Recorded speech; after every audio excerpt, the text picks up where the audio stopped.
Well, good evening, everyone. We apologize for the technical difficulties, but thank you for your patience. We're glad to have you with us this evening. This is indeed another day that the Lord has made, and we're just thankful that you've tuned in tonight as we focus on the civics of the census. We know that this is a time when our community is really being challenged. So tonight we're going to share some information that helps you be better agents, even as you go out and help people understand the connection between our faith, our responsibility to the community, knowing that faith without works is dead, and that God has given us all an assignment around social justice in the days that we're living in. We have some very exciting panelists to speak with us tonight, and so I'm not going to prolong getting into the meat of our discussion. I do want to acknowledge that we're able to do this work supported in part by a grant from the New Baptist Covenant. The New Baptist Covenant was started by President Jimmy Carter in hopes that just even the Baptists would come together and talk together about what their assignment is, what our assignment is to help promote justice in the world. The scripture basis for the New Baptist Covenant comes from Luke 4. The Spirit of the Lord is upon me because he has anointed me to preach the gospel to the poor. He has sent me to heal the brokenhearted, to proclaim liberty to the captives and the recovery of sight to the blind, to set at liberty those who are oppressed, to proclaim the acceptable year of the Lord. And in this year, we know that there are some things that are not acceptable to God that we're going to try to work on as agents of healing and hope. I'm going to lead us in a brief word of prayer and introduce our moderator. Gracious God, we just thank you for your word. We thank you for your guidance. We thank you for your assignment. We thank you now, God, that you've allowed us to use the technology to help one another connect in ways that are unique for us, but you are not surprised by anything that's happening. You'd already put the tools in place for when this season of distant learning and distant connecting was required. So be with us now, God. Help us to bless one another as we do the work that will bless you. It's in Jesus' name that we pray. Amen. Our moderator for tonight is the Reverend Dr. Jesse L. Wood. He is the executive pastor of the Metropolitan Baptist Church.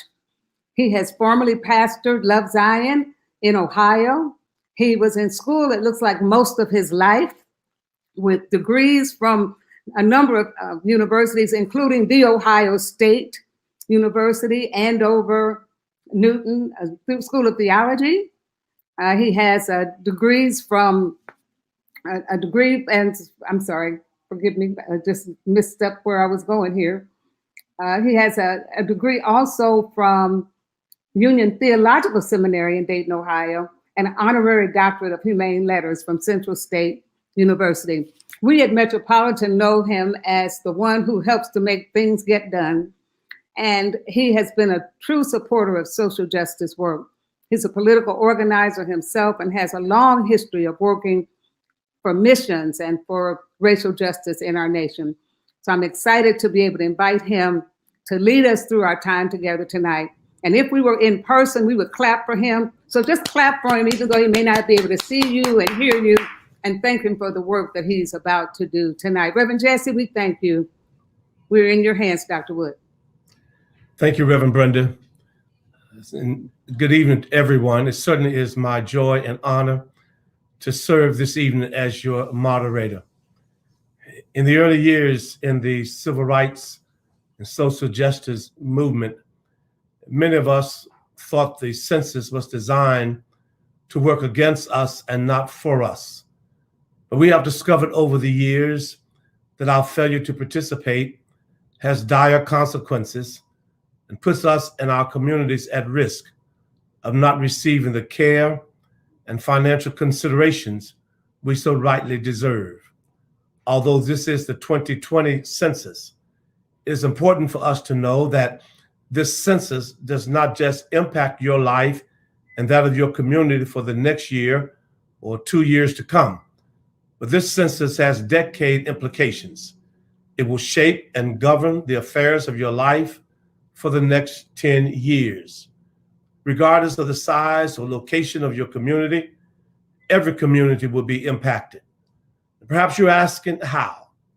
It will impact the highways upon which you drive and ride, public transit systems that so many of our people depend on, school lunches for our children, Head Start and educational programs, housing assistance for older adults, and even the number of seats that each state gets that are delegated to Congress.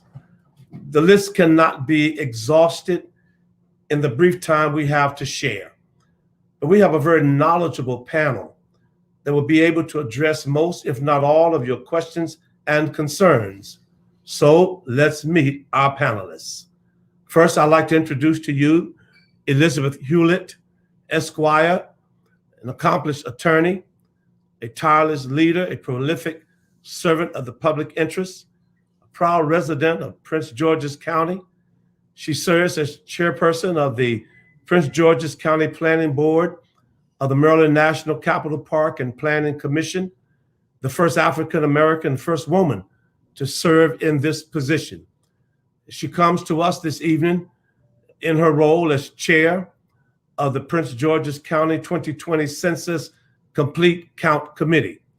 She also was recognized as one of the region's 100 most powerful women by the Washingtonian magazine, also the top 100 women in Maryland by the Daily Record, the top women who mean business by the Washington Business Journal, and a recipient of the Daily Record's Leadership in Law Award.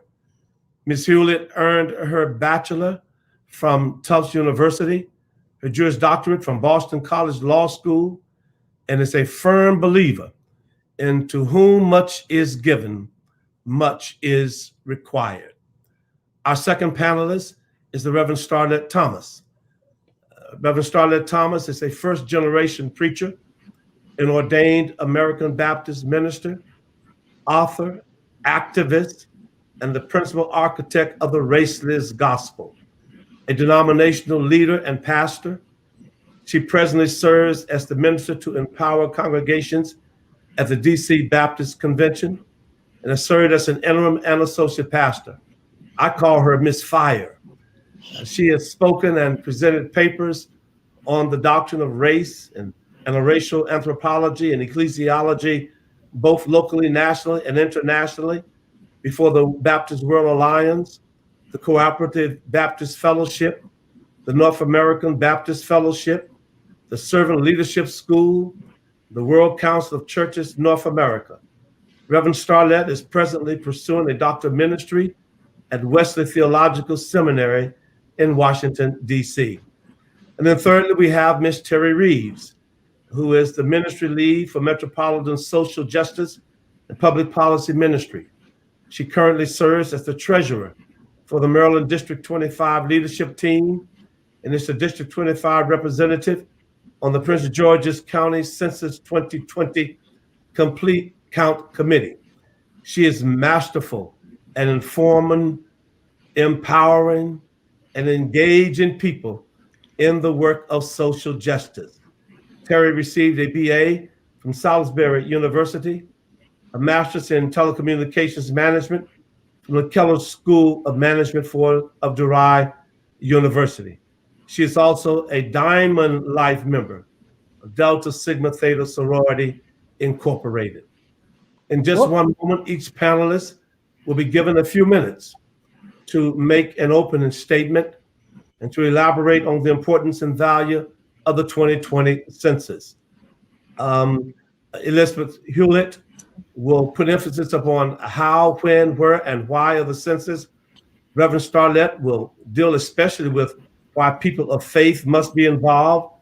And Sister Terri will deal with what Metropolitan is doing and has done to connect to the census and also to upcoming government activities.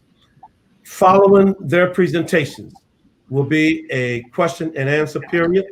We'll have final remarks from the panelists. If you should have a question for either all the panelists or one of the panelists, just write it in the chat. Somewhere between now and tomorrow, we'll get to it and we will get it done. And so I give them to you tonight, our three panelists, in the order in which they've been named.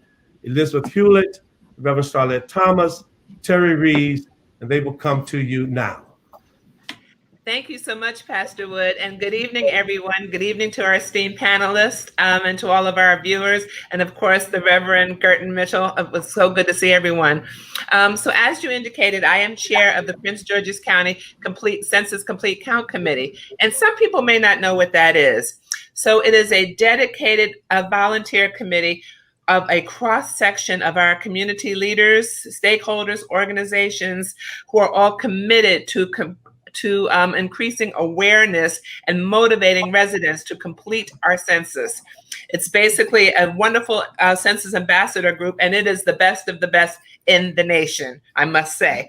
We have representatives from libraries, business leaders, public schools, universities, faith-based communities, fraternities and sororities, group homes, elected officials, government representatives, immigration, and international segments of our community. So it's just a wonderful, wonderful group. And you may ask, why is it important to complete the census? Well, it's in the United States Constitution, Article 1, Section 2, that we must complete the census. But why? Most people want to know, what does that mean for me? And let me tell you what that means for me. It helps determine how $675 billion in federal funding is distributed to communities annually. It helps determine legislative and school district boundaries. It helps determine the number of seats in the United States House of Representatives, how many congressmen or women that we have representing you. It helps plan for hospitals and emergency needs, even how many vaccines might be needed in case we have a pandemic. I hope you're hearing me. It helps forecast transportation needs, emergency service needs, hospital needs, SNAP, nutritional programs, WIC, and things of that nature, so much more. And it's just so very important, and that benefits us. And in the 2010 census, we had a severe undercount in Prince George's County, and we left $363 million on the table. We cannot leave that because, and it's in Prince George's County, the communities that need it the most are sometimes the communities that are not counted. So it's very, very important. And what we have done, our committee has been so wonderful, and we've worked very, very hard. We've had town halls with federal representatives, state representatives. A lot of this was pre-COVID, but we had some community festivals, workshops, training, testing. We had a collegiate step show contest, which was virtual. We participated on the Joe Claire Radio midday meetup, which was fabulous, with all kinds of elected officials and community people. We've had 100 events of this summer and last summer, census meal distributions, the wine festival, the Black History Month program, the Hispanic Festival, the American Indian Festival, the Celebrate Africa Festival. We've done phone banking, we've done Mocha Moms, we've worked cable television. We've worked with the faith-based community extensively doing messaging, and they've been putting out messages in their bulletins and things of that nature. We've done bus wraps next door. And even though the COVID environment has changed things dramatically, we did not let that stop us, and we will never let that stop us. We are working so very diligently to get the word out, because there's something in it for you and everybody. We need everyone to be counted. We ask for everyone to be counted, and I hope you join me, because I am proud to be counted. It's so easy to do. 9 easy questions. You can go to 2020census.gov. You can do it by mail, online, or by telephone. And the telephone numbers are, you can call for a number for English and a number for Spanish. But if you speak another language, the Census Bureau can translate to up to 59 languages. So just join us and be counted. Do this for your community. Thank you. Well, just take all of let me get my little Sunday school notes together. What I was going to say, I just finished preaching, so it's pressed upon me to sneak a little preaching about why people of faith must be counted. And it's because Jesus was counted. In the Gospel of Luke, Jesus' parents take him to be counted by order of Augustus. So if you need the Bible to tell you so, you need to do it because Jesus did it. Jesus did it, so you can do it. He followed by decree, and he started early in civic engagement. It's important for the reasons that Ms. Hewlett has already outlined for resources and for representation. I also want to highlight that it does not impact your immigration status. None of the information that you provide can be used against you. You're not going to go to jail. You're not going to lose anything in giving the information that you have. So fill it out in all the ways that she's already outlined. I also wanted to highlight that it's the law. So we can do it out of love for our neighbors to make sure that we share things in abundance and make sure that everyone has the resources that they need, similar to what we see in the early church in Acts chapter 2 and Acts chapter 4, that we share all things in common. So you can do it out of love for your neighbor, but you can also do it because it's the law. And it's been the law since 1790. It's the right thing to do. If you haven't already done so, go to 2020census.gov. I also wanted to mention that, shameless plug, I work for the DC Baptist Convention as the minister to empower congregations. And we have many grants that we want to give out that we are giving out to our member churches. We're calling it the 2020 Census Initiative. We're offering member churches many grants. I'm not going to tell you how much money. You got to apply to find out. Who make census presentations like this one, who make weekly announcements during their worship service, who create social media posts, all while encouraging their congregants to complete the census. And the contact for that is Ms. Pham Sai Cho. And she's taken the lead on this. We also have an upcoming event. It's titled Pour Into the Community. It's happening on September 11th. The time is to be determined. It's happening at 5 of our member churches. Fresh produce will be given to the members, but also you have an opportunity to complete the census. And the Reverend Kimberly Palmore Ferguson is the contact on that. Also, thank you so much for having me. Well, good afternoon. I'm going to talk to you about what we have done at the Metropolitan Baptist Church. I am the lead for the Social Justice and Public Policy Ministry, and my ministry team have put together several activities over the course of the year to keep our membership up to speed with what's going on with the census, with the changing of the dates, and make sure that they have all the information they need to complete their census form and get it turned in on time.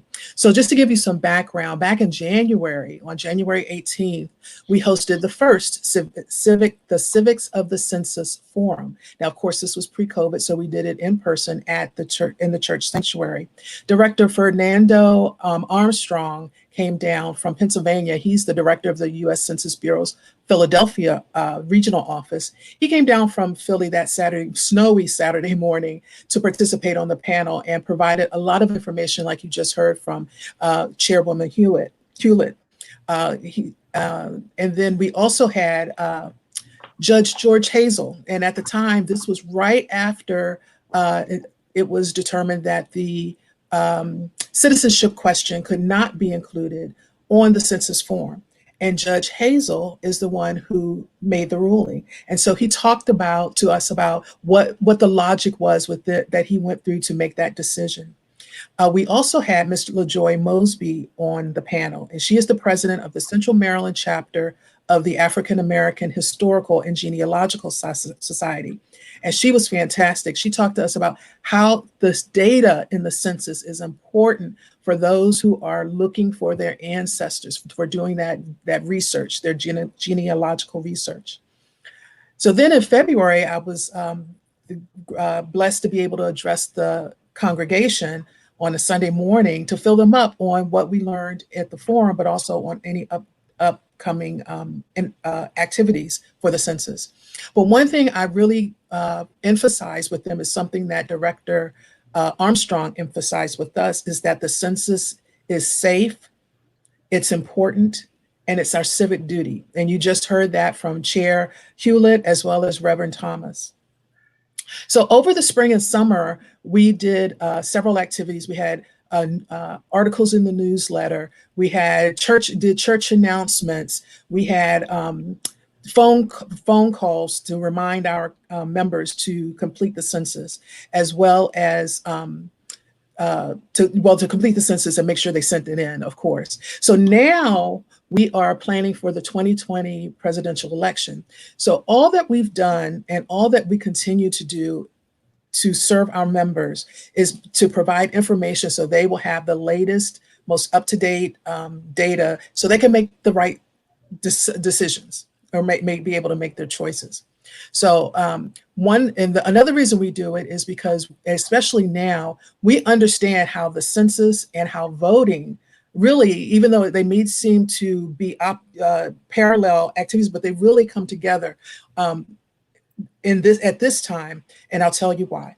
So as Reverend Thomas said, and Chair Hewlett, Article 1, Section 2 of the U.S. Constitution mandates that Congress shall undertake a decennial census for the purpose of ascertaining population and the apportionment of congressional seats across the states.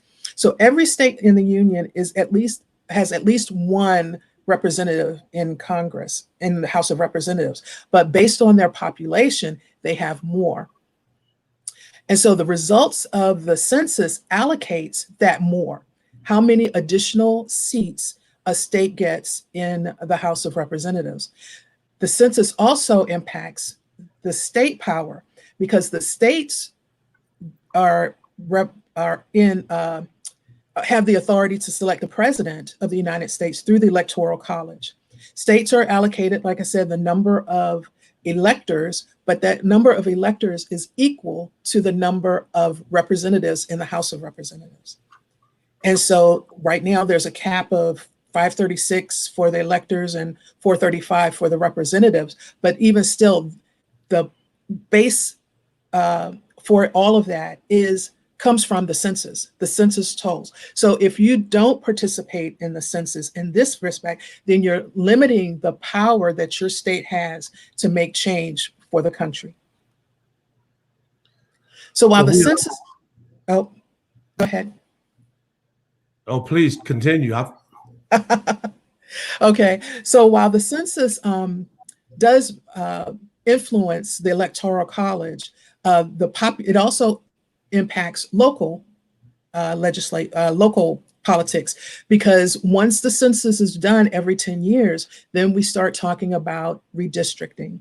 They're looking at the population and where those people are across the country and moving those lines. So sometimes you hear it as redistricting. Sometimes, unfortunately, you hear it as gerrymandering, where they move the lines to benefit a certain segment of the population or a certain political party.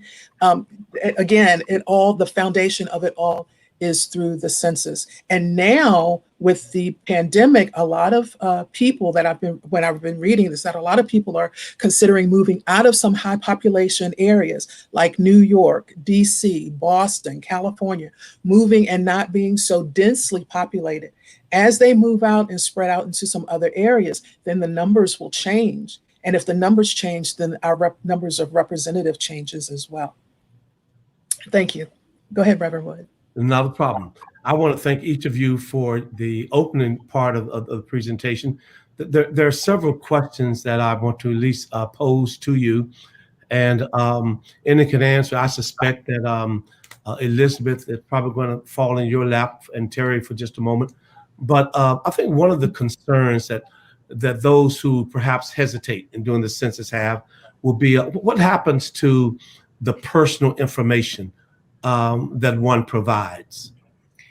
So the personal information, there are only 9 questions, number one, and that information, and citizenship is not one of the questions, as you just heard. But what happens is the Census Bureau has to protect that information for 72 years.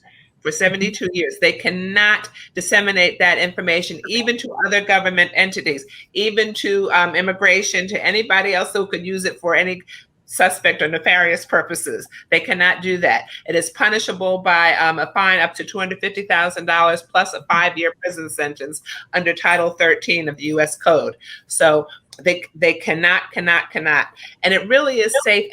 And that's the problem, because so many people are fearful, and it's understandable over the centuries, at least a lot has happened. But particularly minorities and hard to count areas, there's a hesitation. But if you're not counted, you're doing a disservice to you and to your community, because you don't get the benefits of that federal funding for yourself, for your families, for your communities. So it's really, really, really very important, and it is protected. Thank you. So who is required to respond? Everybody.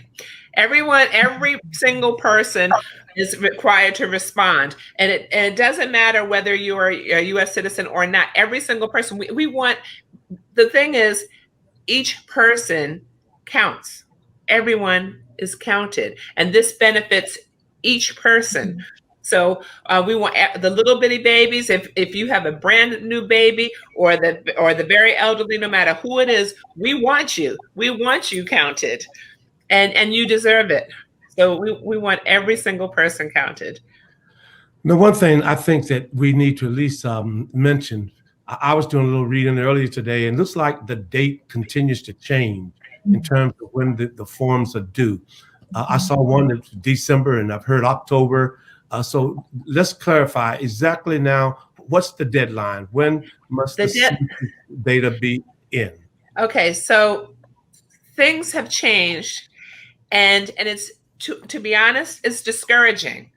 When they moved because of COVID, they had extended the deadline to October 31st. Suddenly, abruptly, it has been moved back to September 30th. So if you thought you had so much extra time, you don't. You don't. So my advice is do it now. And it's so easy. You can pick up the phone. You can call 1-844-330-2020, 1-844-330-2020, or if to call them and if you speak Spanish, you can call 1-844-468-2020. It's so very important. Or you can do it online, and it's just so easy. But you can't wait till the last minute, because after September 30th, you will not be counted. And for those who have not self-responded yet, who have not called or done it online or mailed their census form in, the census folks are now knocking on doors. They started that in Prince George's County on July 30th. And they are knocking on doors, and and if you don't answer, they're gonna keep coming back knocking on your doors. And you know what? If you don't want anybody knocking on your door, just call them up or complete the form online. But it's got to be done. We really need you, and you got to do it for yourself, and you got to do it for your families. One of the questions that has come up in our chat is, what is the percent of completed forms in Prince George's County? It's 66.2% now. Now we are aiming, our county executive gave us a mantra. It was pre-COVID, but she gave us a mantra. She is really aiming for 85%. And we do not want to let our amazing county executive down. She is an awesome county executive, our first woman county executive. She's looking for that 25, because the money will inure to the benefit of all Prince Georgians. So why let her down? Why let yourself down? So that deadline is the 30th, and just do it. All right. Terri, let me direct this question to you. It says, when will communities begin to feel the impact of the results of the 2020 census? Feel the impact of the results of the 2020 census. I would, as soon as the numbers are counted. Because once the numbers are counted and the data is available, it is available to all of the researchers and organizations that are looking to do legislation for that area. Not only that, I mean, Chairwoman Hewlett talked about SNAP and the elderly and the children, but also, you know, here in Prince George's County, we always talk about we want more restaurants, we want more of this, we want more of that. Well, businesses look at census data to see what the population is for a particular area before they move in. So that's another reason why we all need to participate in the census. If we want more restaurants, if we want more retail, if we want more businesses in the area, business is going to look and say, what's the population of a particular area? What's the education of that population in that area? Because I don't want to move or have an office there if I can't staff it. So it touches everybody. The impact of a census just really touches everybody, every part of your life. Reverend Starlette, I'm sure you know that in just about any major issue and matter that comes before, especially the African-American community or low impoverished communities, churches and religious institutions always looked upon as making an impact. Your work in terms of DCBC, can you talk about perhaps the churches that are involved, or how you are involved with the churches, or do you have programs or the schedule to help stimulate interest and participation in terms of helping to get the census out? Yes, through the grant that we're offering, we're inviting our churches to host forums like these, and we're giving them resources to do so. We're also finding that some of our churches are struggling in terms of their ecclesiology, that there's this imagined line of separation between the sacred and the secular, that they are having difficulty understanding or incorporating Christ in culture, this God with us. And sometimes they think that politics and faith don't go together. And especially with the conversations around nationalism and white supremacy and white Christian nationalism, those things are kind of blending together. So I'm finding that I'm having more conversations around what civic engagement, what healthy and faithful civic engagement looks like. But I think the media has dominated the narrative, and that the church could do a better job of doing the research and taking the time to find out like how the ways in which they can communicate it faithfully, and that it's a part of their faith expression. I think it's heavily, right now, it's heavily educational on my side, and then just trying to empower them monetarily, and then also with resources so that they are able to communicate to their communities about the census. You mentioned something just a moment ago that kind of jarred my thinking, and that is, what are some of the, and anyone can answer this question or all, but what are some of the social, racial justice implications of the census? Didn't Chairwoman Hewlett mention gerrymandering?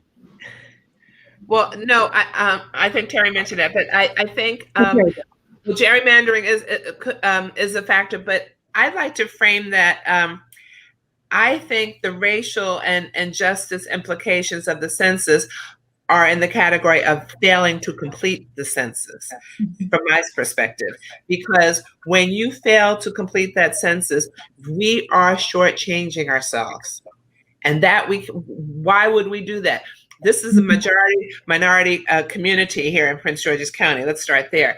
And we would welcome more resources. But if we don't complete that census, we are leaving money on the table. To leave $363 million on the table in 2010 was a huge problem. We could have used that money for so many things, as our panelists have indicated.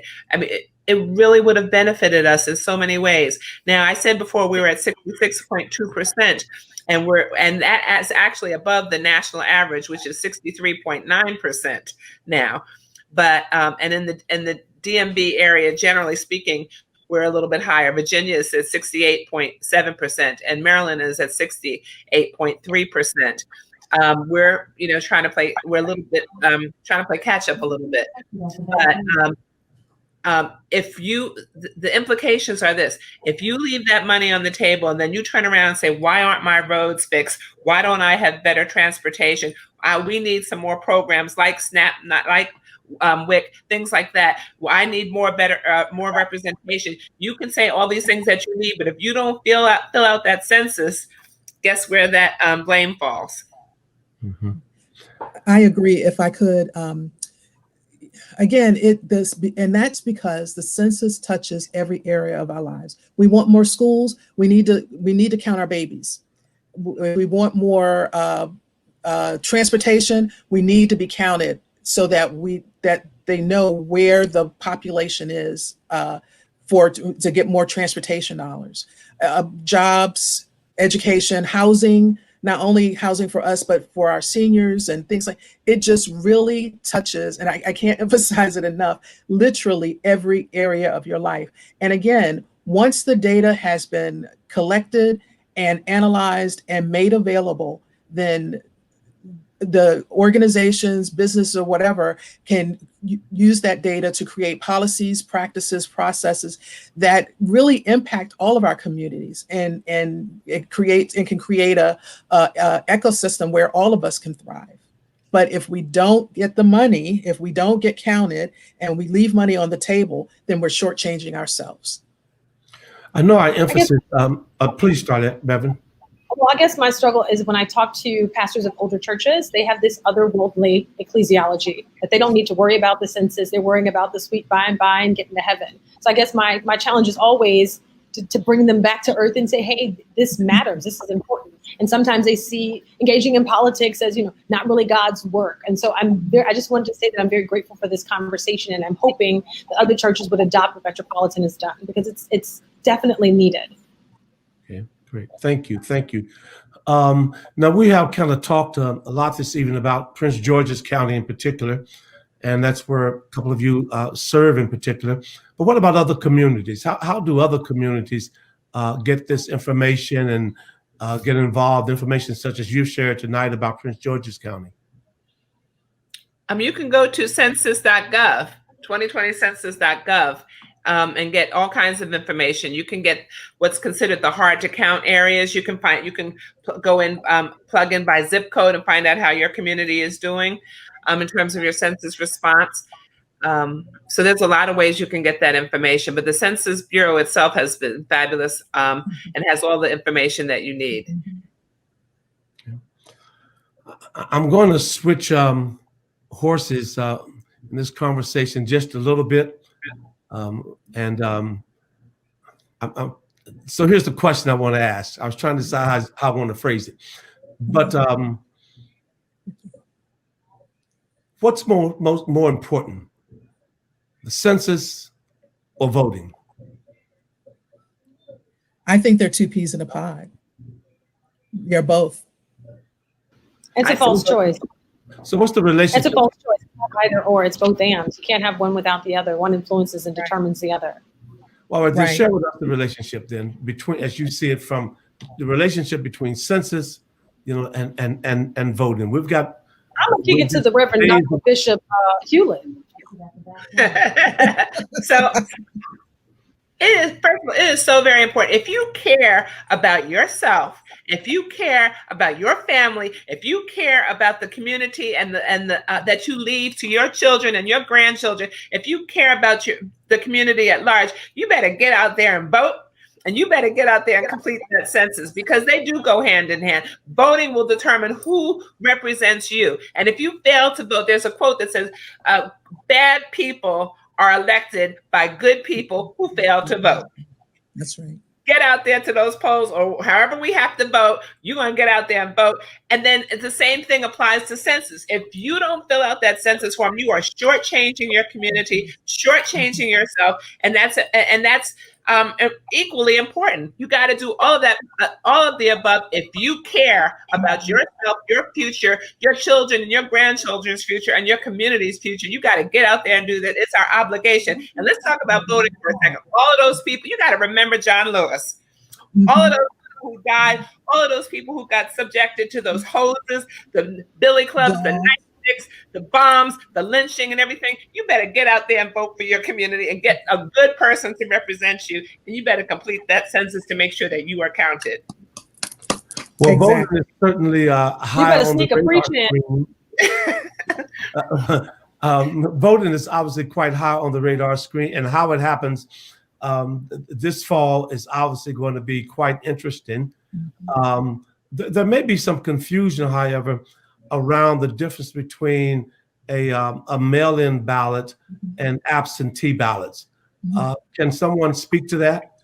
Yeah, I'll take that one, Reverend Wood. So there's still ballots. So the mail-in ballot is when the state mails out a ballot to all registered voters. And I have to emphasize registered voters, because if you hear some, they're talking about dogs and people who are dead and all this other stuff. Registered voters get the ballot. The absentee ballot is that you request a ballot. So it's just the delivery system. It's not how you turn it in, but it is the delivery system. The absentee ballot is when you ask for one, and the mail-in ballot is when the state sends a ballot to all registered voters. That's the only difference. Then let's take this a step further. There are, since whether it's a mail-in ballot or absentee ballot, but a ballot that's going to be either go in the mail or dropped off, seemingly in most cases. I think that one of the issues will be that there are individuals who perhaps are uncertain that they want to place their ballots in what we call snail mail or our U.S. postal system, and would prefer to have their ballot dropped off at a designated location. The question I have then is, what do we do for seniors and for persons who perhaps are unable to physically go from place A to place B to drop off a ballot? What are the options? Well, thankfully, we do have options, but I want to step back a little bit because especially when you talk about seniors, only you can get a ballot for you. You cannot go to the Board of Elections and just grab 5 ballots and then take it back to the senior's home or back to home and just pass it out to your family and say, fill out a ballot. Each person can only obtain a ballot for themselves. So if you are helping a senior person, there is I think it's called a letter of designation or something like that, that senior must fill out with your name, and you take it to the Board of Election to get a ballot for the senior. So please don't think you can just go get one. And especially now, because we're in COVID, if you do go to the Board of Election for anything, it's best to call first, because more than likely the door is not going to be open. You're going to have to make an appointment to come in and do anything.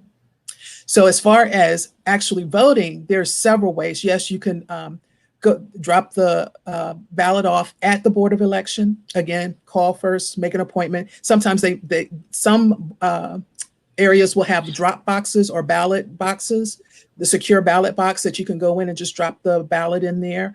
I think I last heard Montgomery County will have about 40. Prince George's has just asked for another 39. DC will have about 50. And in Virginia, it's the law. Absentee ballots cannot be dropped off. It has to be mailed in. And so I believe the governor is trying to get around that somehow. So Virginia won't have drop boxes, but you can drive by and drop off your ballot at the Board of Election, I believe, if I remember reading that correctly. So there are other ways other than snail mail to turn in your ballot. Early voting, you can drop it off then, ballot drop boxes, or you can return it to your local Board of Elections. And the drop boxes are monitored. The Sheriff's Department has been monitoring them 24/7, and they're always placed in the view of cameras. Interesting that so I was doing a little reading today that each state is different in how many ballots an individual can drop off.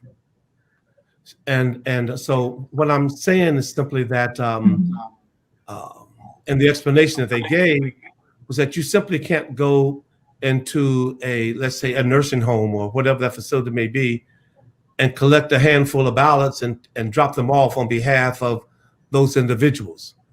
And so I don't know what your experience has been with that, but those rules change from state to state. There's in some states, in fact, it says that only family members can drop off a ballot for another family members. Can you speak more to that as it relates to Maryland? I don't know of anything like that for Maryland or any of the DMV areas in anything that I've researched, but if you use the drop boxes, they wouldn't know. That's right. So I had an elderly neighbor, and for the primary, I dropped off mine in the drop box, but I took the neighbor. She had it was sealed. She had signed the back of it already. And I can't get there. Can you drop it off? Sure. So I don't know that there's a restriction in this area. Okay. I think that's certainly a question that we want to make sure that we explore.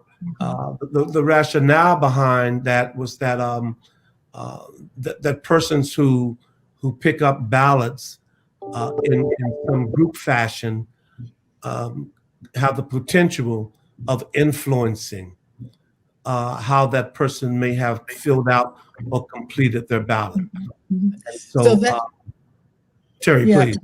Oh, sorry. Well, that goes back to what I was saying earlier, is that there is also a form that the Board of Elections asks that you fill out if you assist someone in filling out their ballot.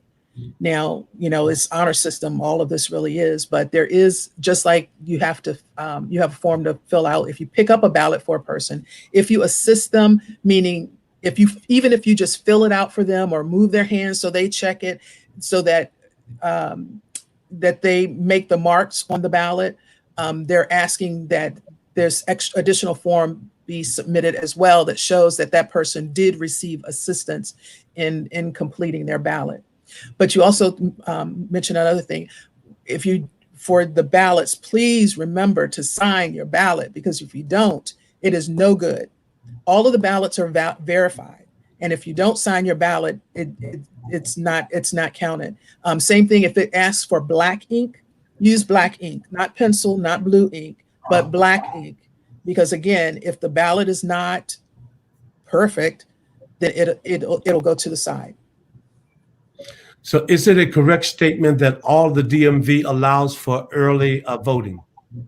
Yes, they do. And I have the dates. For Maryland, it's October 26th through November 2nd. For DC, it's October 27th through November 2nd. And for Virginia, it's September 18th through October 31st. Okay. This is just a slight shift back, and that is we completed our census early, and we did it online, and we received a follow-up call from somebody verifying the information. Is that normal, and why? So tell me that again. So someone called you to verify the information. They said they had your form. Was it clear that they had your form? That's correct.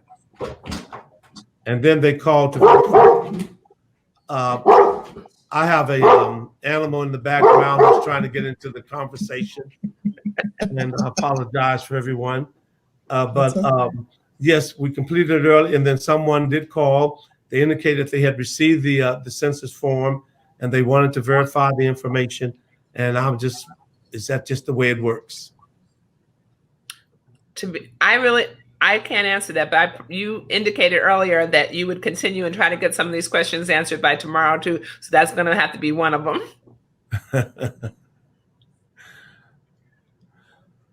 All right, let's, a question I also have that's in the chat is, so why does the church get in the good and necessary trouble that John Lewis mentioned? Reverend Starlette? Yeah, that was my own. I was hoping to have conversation around civic engagement in light of Black Lives Matter. And I just feel like there's been a shift in focus, and maybe because of the prosperity gospel, but I just don't see African-American-led churches being the center of civic engagement anymore. And that's not a general statement. I'm not suggesting that all don't do that, but it's not known as the hub anymore, at least for my generation here being millennials and certainly Generation Z. So I was hoping to get some feedback from you all in that regard. What changed in that regard, and how do we get back to that?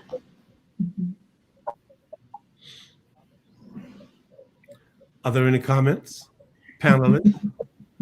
I mean, I was protesting. So yeah, I feel like my liturgy is in the streets. I pray with my feet like Abraham, Joshua, and so I know there's a change there.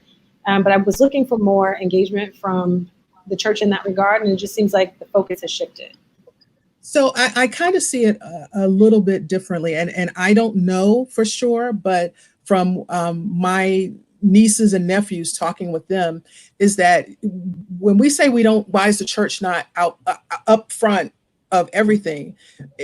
It's not like you see a Jesse Jackson or Al Sharpton or whatever, but that does not necessarily mean that the people who are protesting, who are working, are not church folk. They're just not out front and in charge anymore like they used to be. I mean, it used to be that your religious leaders are the ones that were well-spoken, could read, could lodge cold, and on and on, and that's why they were put out front, because they were used to being out front. Well, now our young folks are used to doing things and making things happen without necessarily having that leader role associated with them. But that's what I'm hearing. So it's not that the church is not involved. It's just not as prominent in the leadership as it used to be.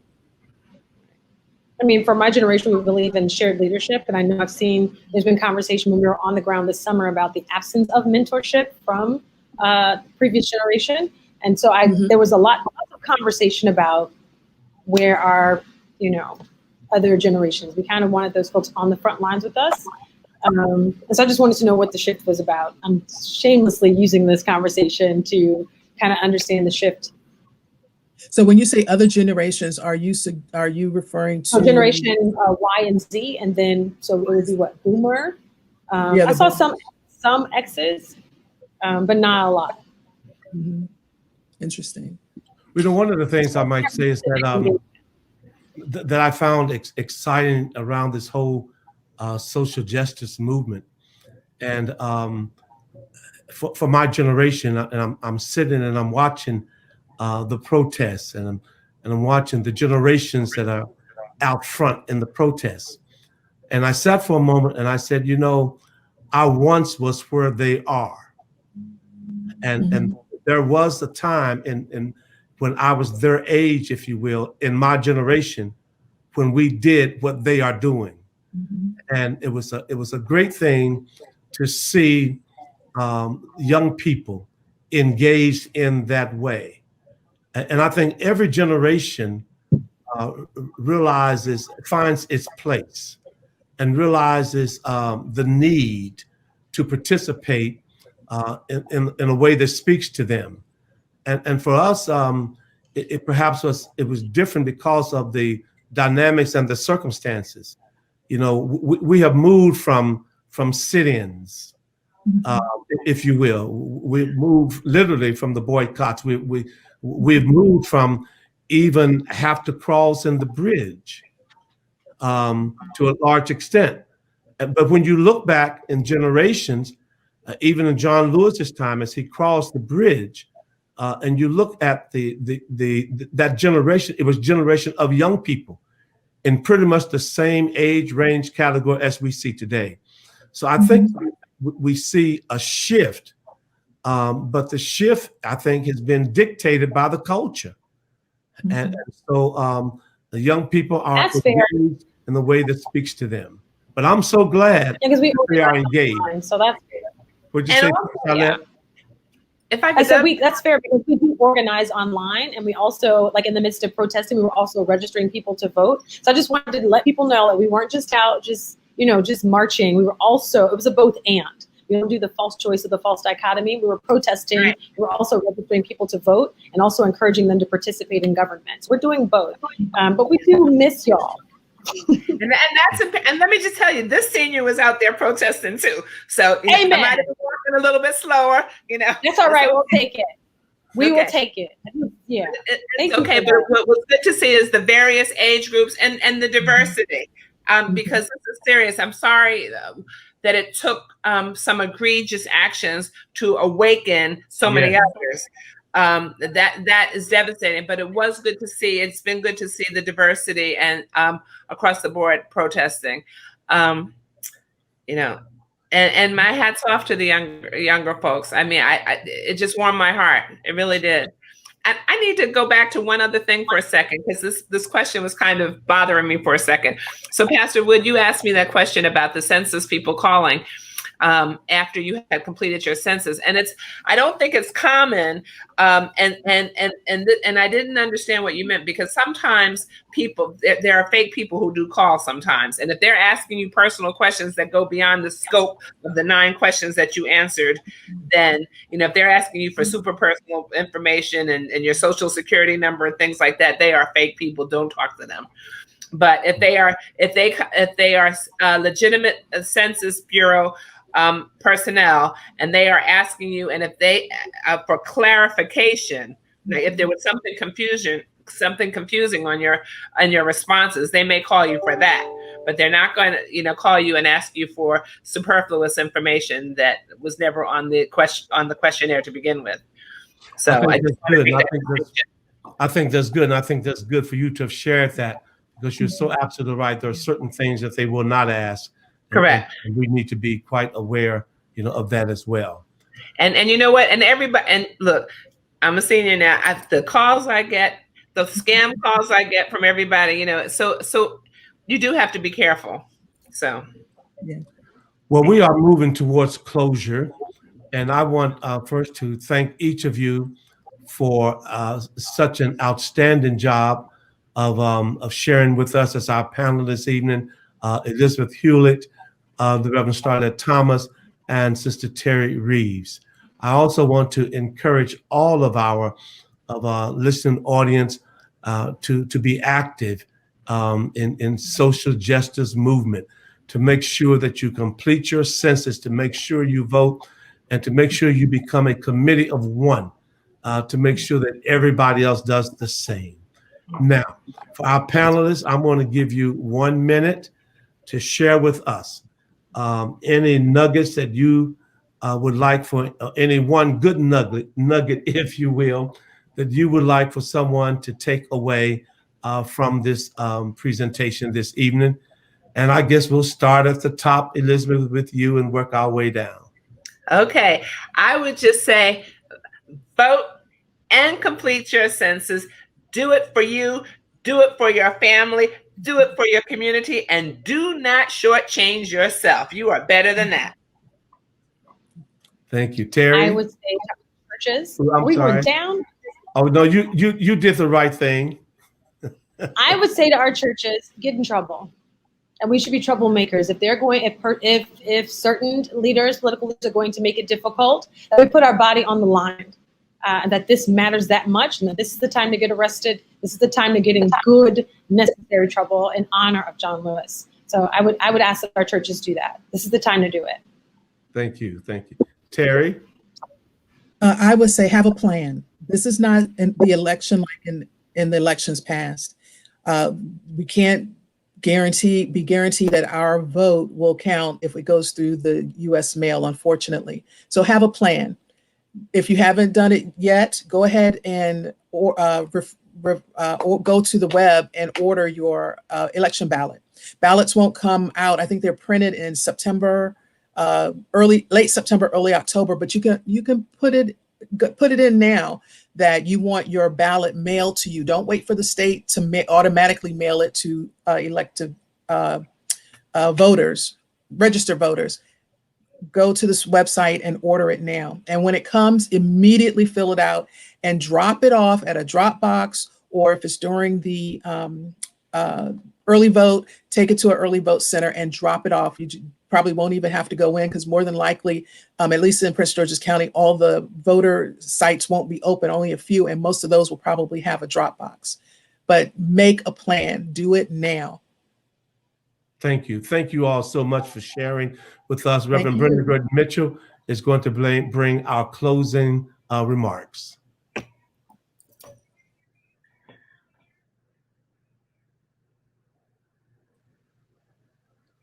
Well, thank you, everyone, for the excellent information that you provided for us tonight. I'm hoping that those of you who are listening who have relatives who may not live in this area, who may not live in your house, will make sure that you reach out to somebody and remind them of how important this is. April 15th is the date that the census requires you to look at who was living in your household on April 15th and record those people on your census form. Sometimes just calling and reminding somebody to do it, or based on the information you've received tonight, you're a trusted person. You're in relationship with people who will do it because you've asked them to do it. There's something that all of us can do to help ensure that everyone is counted, because everybody counts. We want to offer a very special thank you to all of our panelists, to Dr. Wood, our moderator, to Betty Hewlett, to Terri Reaves, and to Reverend Starlette Thomas for sharing from their hearts tonight. There is some work to be done, and I know one takeaway from me will be pushing our Metropolitan Social Justice Committee to take a deeper look at how we can help in prevent some of the voter suppression, and finding out more about how we can be authorized to help people receive and complete their ballots.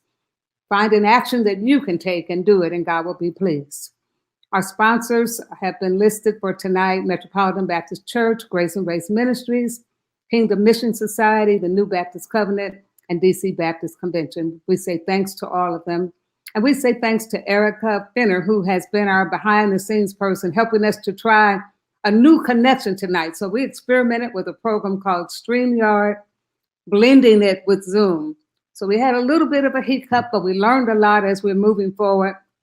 And that's what we're required to do in these days, that we have to stretch so that we can continue to do kingdom work.